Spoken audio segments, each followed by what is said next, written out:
Sir ಇಲ್ಲೇ ಇದ್ದಾರೆ ಶನಿವಾರ ಮುಂದಿನ ಶುಲ್ಕ ಎತ್ತೋದಕ್ಕೆ ಬೇರೆ ಪರ್ಮಿಷನ್. ಸರ್, ನಾನು ಅಸೆಂಬ್ಲಿನಲ್ಲಿ ಹುರಿಯಾರ ಪಟ್ಟಣ ಪಂಚಾಯತಿಗೆ ಸಂಬಂಧಪಟ್ಟಂತೆ ಏನೇನು ಪ್ರಶ್ನೆ ಇರ್ತಿದೆ ಕಾಮಗಾರಿಗಳಿಗೆ ಸಂಬಂಧಿಸಿದೆ ಅದು ನನಗೆಲ್ಲ ಮಾಹಿತಿ ಕೊಟ್ಟಿದ್ದಾರೆ ಅಫಿಷಿಯಲ್ ಆಗಿ. ಆ ವರ್ಕ್ಗಳು ಇನ್ಸ್ಪೆಕ್ಷನ್ ಮಾಡೋಕ್ಕೆ ಹೇಳಿದ್ದೆ, ಇಂಜಿನಿಯರ್ ಬರೋಕ್ಕೆ ಹೇಳಿದ್ದೆ. ತುಮಕೂರಿಂದ ಅವ್ರು ಇಂಜಿನಿಯರ್ ಬಂದಿದ್ದಾರೆ. ಅವ್ರು ಏನೇನು ಕಾಮಗಾರಿಗಳು ಕೊಟ್ಟಿದ್ದಾರೆ, ಎಲ್ಲೆಲ್ಲಿ ಡೌಟ್ ಇದೆ, ಕಾಮಗಾರಿ ಮಾಡಿದಾರಾ ಇಲ್ವಾ, ಕಂಪ್ಲೀಟ್ ಆಗಿದೆಯಾ ಇಲ್ವಾ, ಈ ಥರ ವೆರಿಫಿಕೇಷನ್ಗೆ ಹೋಗ್ತಾ ಇದ್ದೀವಿ. ಕೆಲವು ಪಟ್ಟಿ ಮಾಡಿಕೊಟ್ಟಿದ್ದೀನಿ, ನನಗೆ ಅಸೆಂಬ್ಲಿಲಿ ಏನು ಉತ್ತರ ಕೊಟ್ಟಿದ್ದಾರೆ ಅದನ್ನು ಪಟ್ಟಿ ಮಾಡಿಕೊಟ್ಟಿದ್ದೀನಿ. ಅದನ್ನೀಗ ಇನ್ಸ್ಪೆಕ್ಷನ್ಗೆ ಹೋಗ್ತಾ ಇದ್ವಿ, ಅದು ನೋಡ್ಕೊಂಡು ಬರ್ತೀನಿ. ಇನ್ನು ಕೆಲವು ನಮ್ಮ ಕಾಂಗ್ರೆಸ್ ಕೌನ್ಸಿಲರ್ಸು ಎಲ್ಲ ಸಮಸ್ಯೆಗಳಿದೆ, ಅದು ಬಂದು ಅವ್ರದ್ದೇನೆ ಮತ್ತೆ ಕೇಳ್ತೀನಿ. ಅವ್ರು ಬರ್ತೀನಿ, ಮತ್ತೆ ಬರ್ತೀನಿ. ಖಂಡಿತ.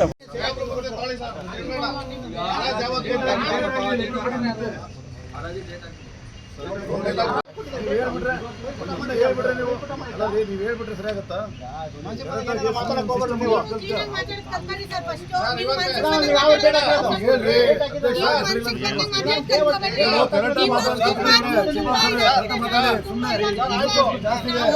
ಹೆಂಗಂದ್ರೆ ಹಂಗೆ ಮಾತಾಡ್ತೀಯ, ಏನಂದ್ರೆ ಮಾಡ್ತೀಯ?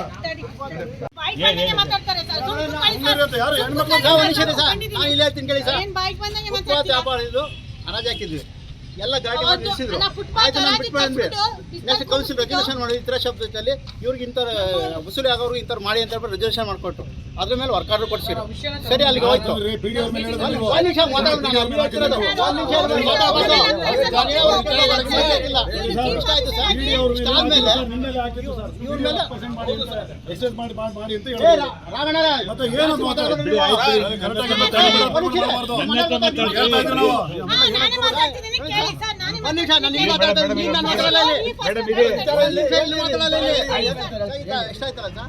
ರೆಗ್ಯುಲೇಷನ್ ಮಾಡಿಸ್ಕೊಂಡು ನಾವು ಇಂಥವ್ರಿಗೆ ಕೊಡೋರು. ಇದು ನೆಕ್ಸ್ಟ್ ಹರಾಜಾಗೋರು ರೆಗ್ಯುಲೇಷನ್ ಮಾಡ್ಕೊಟ್ಟು ಅದೇ ದುಡ್ಡಿಗೆ 10% ಮಾಡ್ಕೊಡಿ ಅಂದರು.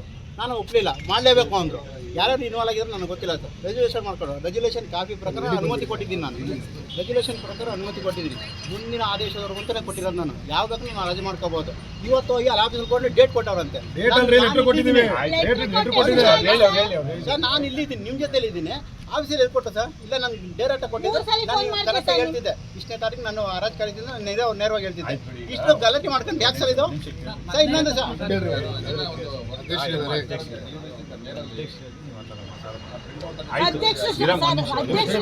ಶೇರಮ್ಮ ಸ್ವಲ್ಪ ಏನೇ ಹೇಳಿದ್ರೆ ಸ್ವೀಕಾರ ಮಾಡಿ, ಆಮೇಲೆ ಡಿಸಿಷನ್ ಯಾರು ಆಗುತ್ತೋ ಇಲ್ವೋ ಆಮೇಲೆ ನೀವು ಹೇಳ್ಬೇಡಿ, ಅದು ಅದೆಲ್ಲ ಹೇಳ್ಬಾರ್ದು. ಅದೇನು ಕೊಡಿ, ನಾನು ಕಾಪಿ ನನಗೂ ಕೊಡಿ, ಮಾತಾಡೋದು.